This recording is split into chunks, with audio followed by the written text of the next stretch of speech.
மீரா தமிழ் நேயர்களுக்கு வணக்கம். இன்றைய தினமும் இலங்கை தொடர்பான முக்கியமான செய்திகளோடு உங்களை சந்திப்பதில் மகிழ்ச்சி அடைகின்றேன். அந்த வகையில் யாழ்ப்பாண மாவட்ட நாடாளுமன்ற உறுப்பினர் ராமநாதன் அர்ச்சுனா இன்றைய தினம் நாடாளுமன்றத்தில் கடுமையான வசனங்களை பாவித்து கடுமையான தகவல் ஒன்றினை அரசாங்கத்திற்கு கொடுத்திருக்கின்றார்.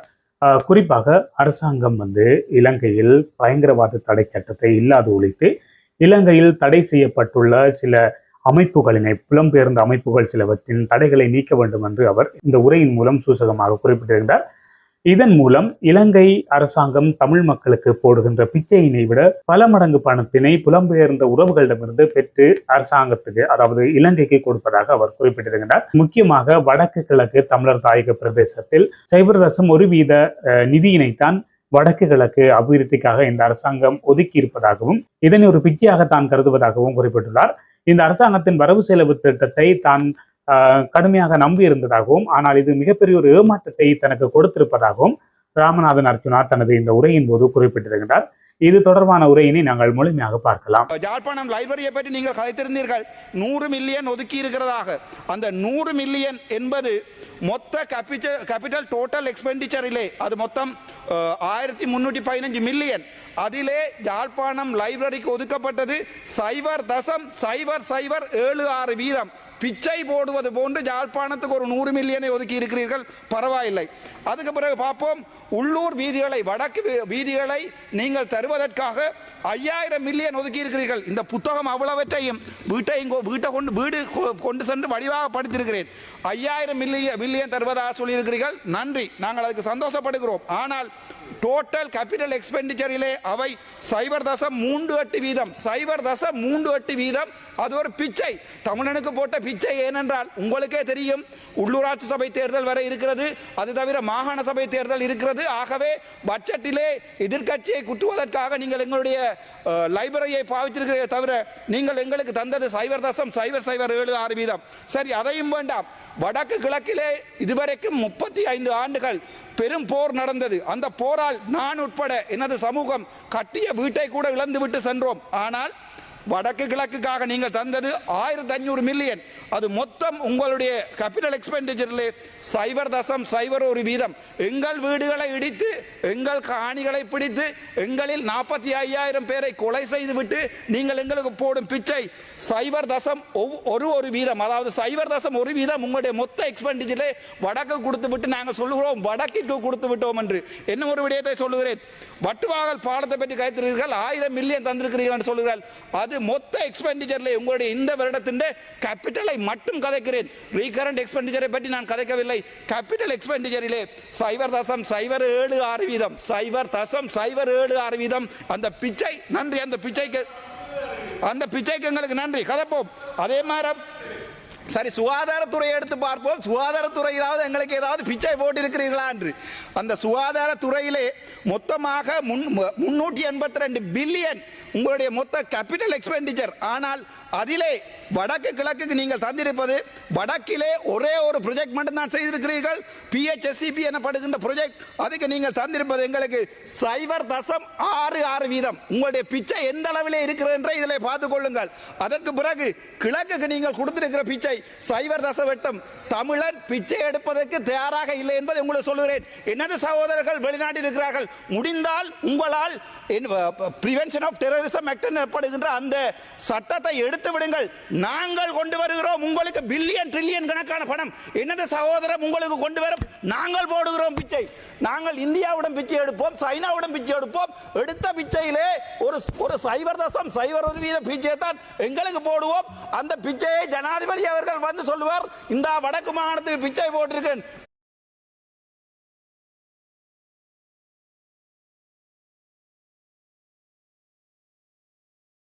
பிச்சையிலும் பிச்சை எடுப்பானாம், ஆண்டி பிச்சை. அதுக்கு பிறகு போடுவானாம் ஒரு பிச்சை. இது ஒரு கேவலமான சிலையா. எங்களுக்கு இது சரியான மனவருத்தம். நான் எங்களுடைய அரசாங்கத்தின் இந்த வரவு செலவு திட்டத்தில் மிகவும் எதிர்பார்ப்போடு இருந்தவன். சரி, அது வேண்டாம், பரவாயில்லை. என்ன ஒன்றை சொல்லுகிறேன். யாழ்ப்பாணத்திலே இண்டஸ்ட்ரியல் பார்க் கட்டுகிறீர்களாம். 300 மில்லியன். மொத்தம் 500லே 3 இடங்கள், அதில் 300 மில்லியன் இருக்கிறதா. அது எவ்வளவு தெரியுமா? மொத்த உங்கண்ட கைத்தொழிலுக்கு போட்ட அந்த மொத்த செலவினத்தின் 1.54%. நாங்கள் கேஸை நாங்கள் கட்டுகிறோம். தமிழன் கட்டுகிறான் கேஸை. முடிந்தால் கேஸை எங்களிடம் தாருங்கள். தமிழர் கட்டுகிறோம். நாங்கள் உங்களுக்கு கட்டி நாங்கள் சீமந்து செய்திருக்கிறோம். நாங்கள் உங்களுக்கு கிண்ணியாவில் இருந்து ஒரு காலத்திலே கரும்பு தந்தோம். நாங்கள் உங்களுக்கு வடமானத்திலிருந்து சீமந்து தந்தோம். நாங்கள் உங்களுக்கு ஆணையரவிலிருந்து எல்லாவற்றையுமே தந்தோம். எங்கள் உதிரங்கள் முடுக்க எடுத்து எங்களுடைய இனத்தை அழித்து போட்டு நீங்கள் இப்போது எங்களுக்கு தருவது என்பது சொல்ல தெரியுமா? 0.0 அளவிலான உங்களுடைய பிச்சை.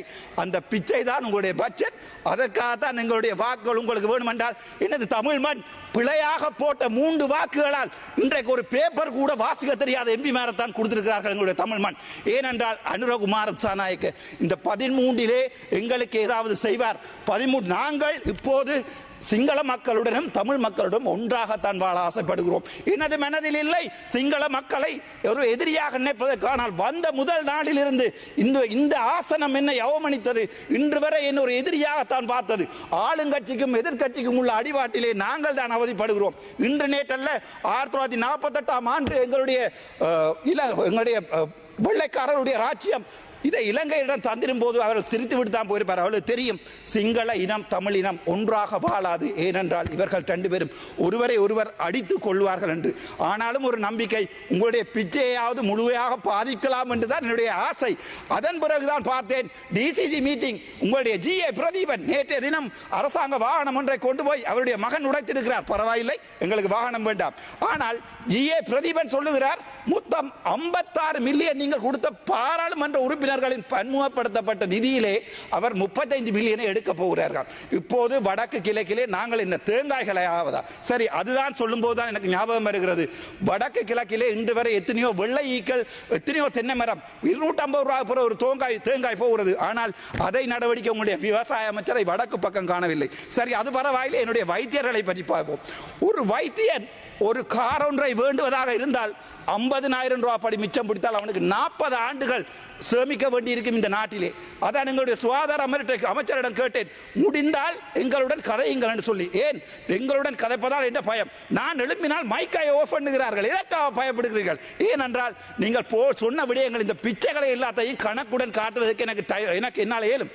அது தவிர நாங்கள் எதிர்பார்ப்பது தமிழ் சிங்கள மக்கள் ஒன்றாக வாழ வேண்டும் என்று. ஆனால் அனுர அரசாங்கமோ அல்லது எதிர்கட்சியில் இருக்கும் அரசாங்கம் மறுபடியும் அரசாங்கமாக அந்த பக்கம் போயிருந்தாலும் எங்களுடைய பிரச்சனையை உங்களுக்கு முடிக்க விருப்பமில்லை. ஏனென்றால் நீங்க சொன்னீங்க PTA எடுப்பதாக.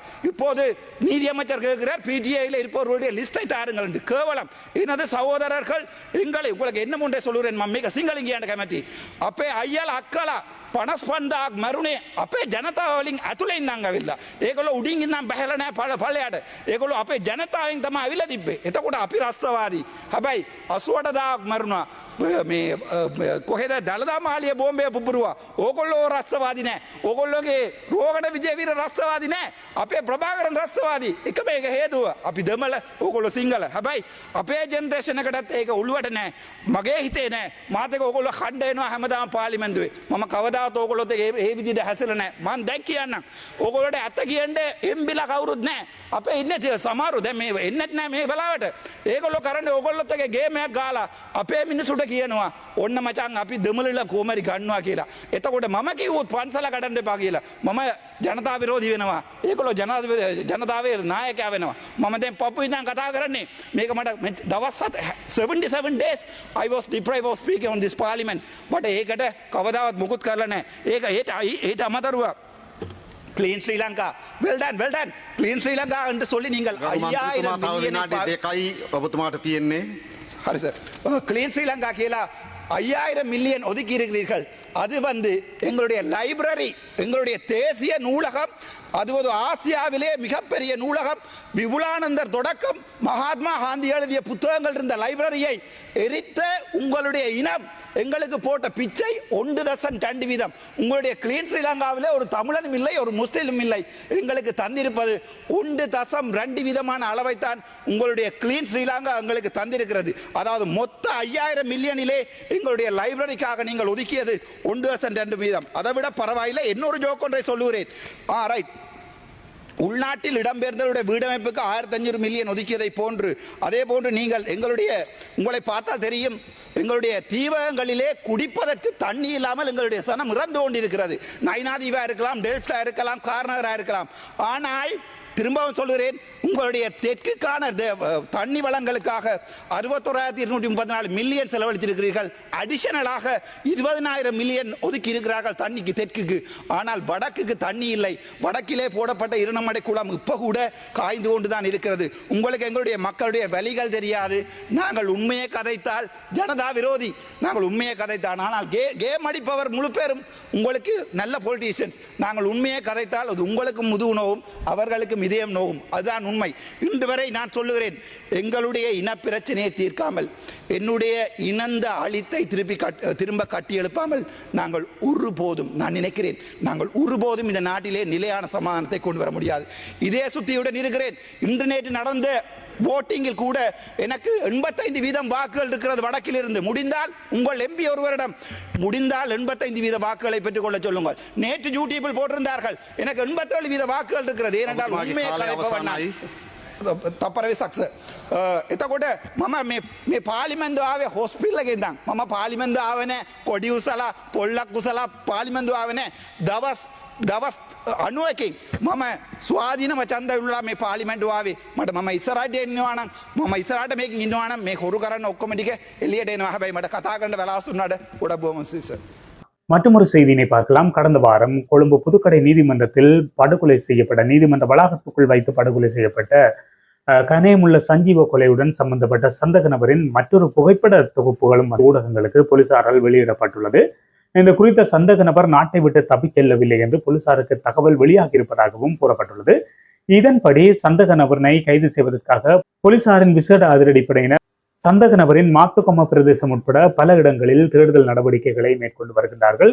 இதன்போது துப்பாக்கிச்சூடு நடத்தியவருக்கு உதவிய மற்றும் உடந்தையாக இருந்த சந்தக நபரினை அடையாளம் காண்பதற்கு பொதுமக்களின் உதவியினை போலீசார் கோரியிருக்கின்றார்கள்.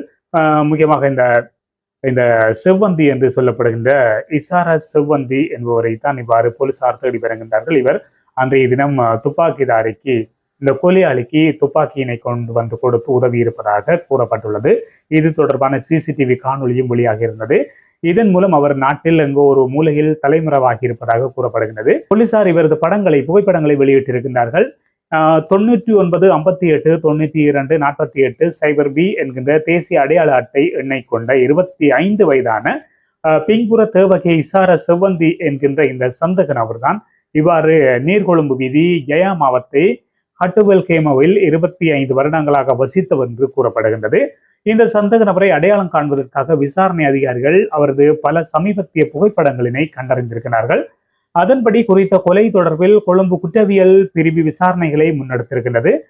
மேற்கண்ட பெண் சந்தக நபர் தொடர்பான தகவல்கள் தெரிந்தவர்கள் பின்வரும் தொலைபேசி இலக்கங்களை தொடர்பு கொண்டு தகவல் தெரிவிக்குமாறு போலீசார் கோரிக்கை விடுத்திருக்கின்றார்கள். கொழும்பு குற்றவியல் பிரிவின் பணிப்பாளரது தொலைபேசி இலக்கமான 071 85 91 727 என்கின்ற இலக்கத்தையும், அதேபோல் கொழும்பு குற்றவியல் பிரிவின் பொறுப்பதிகாரியின் இலக்கமான 071 89 17 35 என்கின்ற இந்த இலக்கங்களுக்கு சந்தக நபர் தொடர்பான தகவல்களை வழங்குபவர்களுக்கு போலீசார் வெகுமதி நிதியிலிருந்து பணப்பரிசு வழங்கலும் நடைபெறும் என்று பதில் போலீஸ் மா அதிபர் பிரியந்த வீரசூரிய தகவல் தெரிவித்திருக்கிறார். அதுடன் இந்த தகவல்களை வழங்குபவர்களது இரகசியத்தன்மையை பாதுகாக்க நடவடிக்கை எடுப்பதாகவும் போலீசார் தெரிவித்திருக்கின்றார்கள்.